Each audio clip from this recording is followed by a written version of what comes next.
We are on Judges 7, and let's see, then Jerusalem, who is Gideon, and all the people that were with him rose up early and pitched beside the well of Harod, so that the host of the Midianites were on the north side of them, by the hill of Moreh in the valley. And the Lord said unto Gideon, the people that are with thee are too many for me to give the Midianites into their hands, lest Israel vent themselves against me, saying, mine own hands have saved me. Now therefore go to and proclaim in the ears of the people, saying, whosoever is faithful and afraid, let him return and depart early from the Mount Gilead. And there returned of the people 22,000, and there remained 10,000. And the Lord said unto Gideon, the people are yet too many. Bring them down unto the water, and I will try them for thee there. And it shall be that of whom I say unto thee, this shall go with thee, the same shall go with thee. And of whosoever I say unto thee, this shall not go with thee, the same shall not go. So he brought down the people into the water, and the Lord said unto Gideon, every one that lappeth of the water with his tongue, as a dog lappeth, him shalt thou set by himself. Likewise every one that boweth down upon his knees to drink. And the number of them that lapped, putting their hands to their mouth, were 300 men. But all the rest of the people bowed down upon their knees to drink water. And the Lord said unto Gideon, by the 300 men that lapped will I save you, and deliver the Midianites into thy hands. And let all the other people go, every man into his place. So the people took victuals in their hand, and they trumpets, and he sent all the rest of Israel, every man to his tent. And remained those 300 men in the host of Midians, were beneath him in the valley. And it came to pass the same night that the Lord said unto him, arise, get thee down unto the host, for I have delivered it into thine hand. But if thou fear to go down, go thou with Pharaoh thy servant down to the host, and thou shalt hear what they say, and afterwards shall thy hands be strengthened to go down into the host. Then he went down with Pharaoh his servant unto the outside of the armed men that were in the host. And the Midianites and the Amalekites and all the children of the east laid alone in the valley like grasshoppers for multitude, and their camels were without number as the sand by the seaside for multitude. When Gideon was come, behold, there was a man that told a dream unto his fellow, and said, behold, I dreamed a dream, and lo, a cake of barley bread trembled into the host of Midians, and came unto a tent, and smote it that it fell, and overturned it that the tent laid along. And this fellow answered and said, this is nothing else save the sword of Gideon, the son of Joshua, a son of Israel, a man of Israel. For unto this, let me fix this so I can see it better. For into his hand had God delivered Midian and all the host. And it was so, when Gideon heard the tale of the dream, and the interpretation thereof, that he worshipped and returned unto the host of Israel, and said, arise, for the Lord hath delivered into our hands the host of Midian. And he divided the 300 men into 3 companies, and he put a trumpet in every man's hand, with empty pitchers and lamps within the pitchers. And he said unto them, Look on me, and do likewise. And behold, when I come to the outside of the camp, it shall be that as I do, so shall ye do.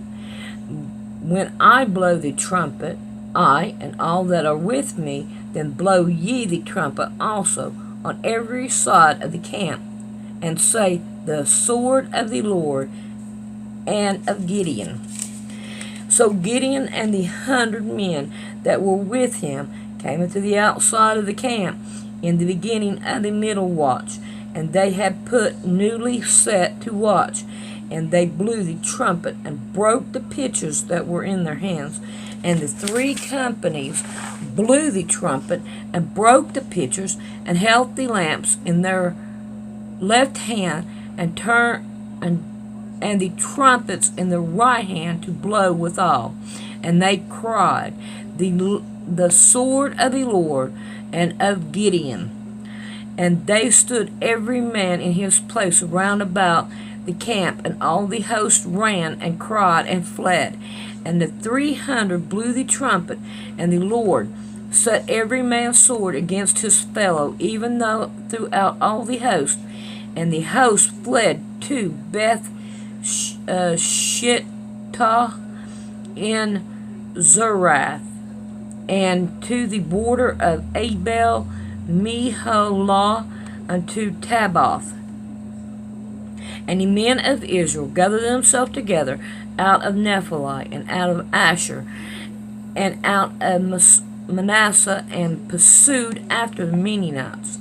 And Gideon sent messengers throughout all the mount of Ephraim, saying, Come down against the Midianites, and take before them the waters unto Beth Barah and Jordan.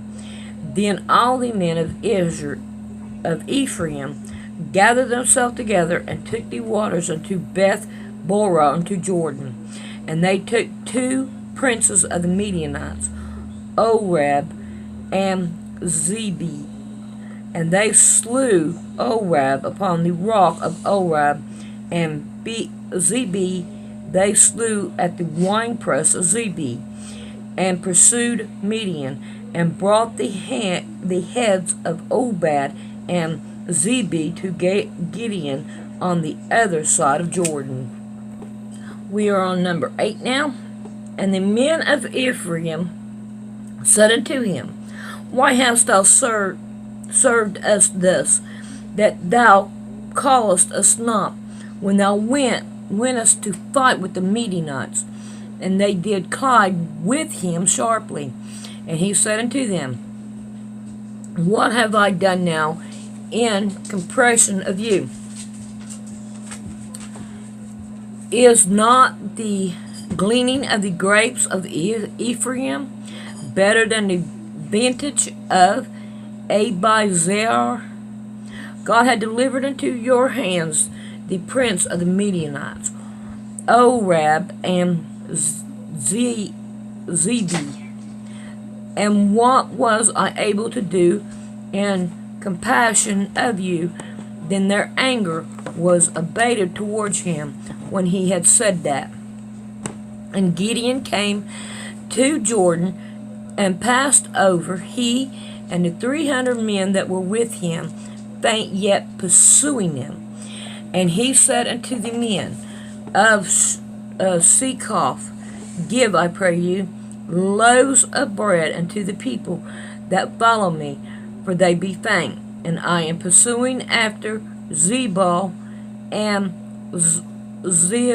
Zalmunna, king of Midian.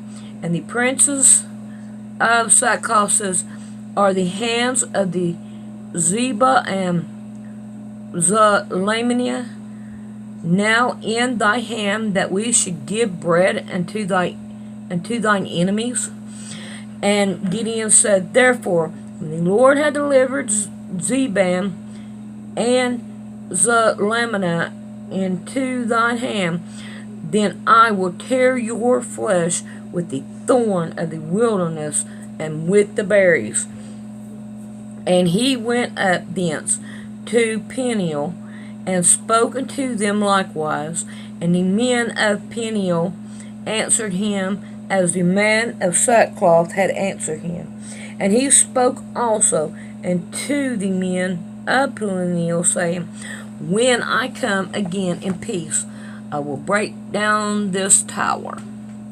Now Zebah and Zalabim were in Karkor, and their host with them, about 50,000 men, all that were left of all the host of the children of the east.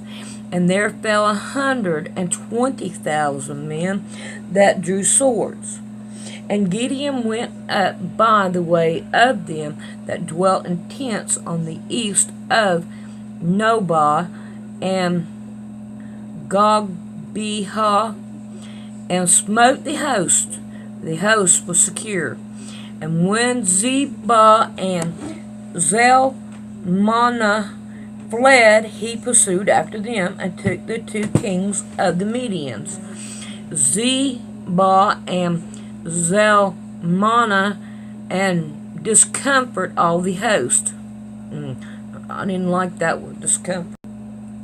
And Gideon the son of Joash returned from battle before the sun was up, and caught a young man of the men of sackcloth, and inquired of him, and he discouraged unto him the prince of sackcloth and the elders thereof, even 67 men. And he came into the men of sackcloth and said, Behold, Zebah and Zalmunna, I can't pronounce that guy's name, with whom ye did upbraid me, saying, Are the hands of Zebah and Zalmunna now in thy hand, that we should give bread unto thy men that are so worried, or that are worried?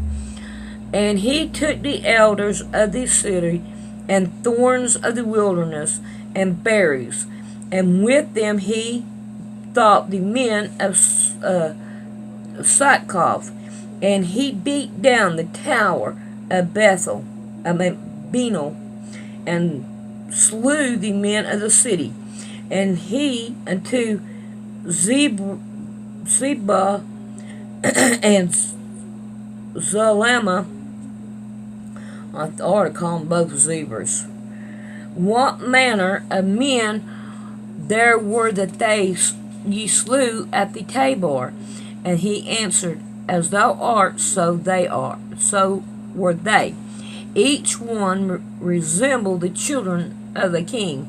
And he said, They were my brethren, even the sons of my mother, as the Lord liveth. If ye have saved them alive, I would not slay you. And he said unto Jether the firstborn, Up and slay them. But the youth drew not his sword, for he feared, because he was yet a youth. Then Zebah and Zalmunna said, Arise thou, and fall upon us, for as the man is, so is his strength. And Gideon arose, and slew both of those men, and took away the ornaments that were on their camel's neck. 22. And the men of Israel said unto Gideon, Rule thou over us, both thou and thy sons, and thy sons' sons also, for thou hast delivered us from the hands of the Medians. And Gideon said unto them, I will not rule over you, neither shall my sons rule over you. The Lord shall rule over you. See, that's just it. People think they ought to have somebody rule over them. And if you look at the people now, they don't even go out to war. And Gideon said unto them, I would desire a request of you, that you would give me every man the earring of his prey. for they had golden earrings, because they were Ishmaelites. In other words, they were Ishmael, the son of Jacob. Okay. And they answered, we will willingly give them. And they spread a garment, and did cast thereon every man the earring of his prey. And the weight of the golden earrings that he requested was 1,700 shekels of gold, beside the ornaments and the collars and the purple raiment that was on the king of Midian, and besides the chains that were about their camel's neck. Wow, you had to bound to be crazy to put golden necklaces around a camel's neck. It had more money than you had any sense, that's for sure. And Gideon made an ephod thereof, and put it on his city, even an ephod. And all of Israel went thither, a whoring after it, which thing became a snare unto Gideon, and unto his house. Thus Midian subdued before the children of Israel, so that they lifted up their head no more, and the countries were in quietness 40 years in the day of Gideon. So when Gideon made this, we might as well call it what it is, it's an idol. So they started going and worshiping this idol. Oh man, that's not good. See, it says, thus Midian suburbs before the children of Israel, so that they lifted up their heads no more. Oh, I'm going to go on up one more. And Gideon made an ephod thereof, and put it on in his city, even in Ophrah, and all the Israelites went thither a whoring after it, which thing became a snare to Gideon. Alright, I'm on 29. And Jerubbaal, the son of Joash, went and dwelt in his own house, and Gideon had 70 sons of his body begotten, for he had many wives. And his concubines that was in Shechem, she also bore him a son, whose name he called Abimelech. And Gideon the son of Joash died in a good old age, and was buried in the sepulchre of Joash his father in Ophrah of the Abiezrite. And it came to pass, as soon as Gideon was dead, that the children of Israel turned again, and went a-whoring after Balaam, and Baal-berith their god. And the children of Israel remembered not the Lord their God, who had delivered them out of the hands of all the enemies on every side. Neither slew they kindness to the house of Jerubbaal, namely Gideon, according to all the goodness which he had showed unto Israel. Alright, this is the end of this one, and we will read 9 the next time. This is getting good. So I will talk to you later. Love you guys. Bye.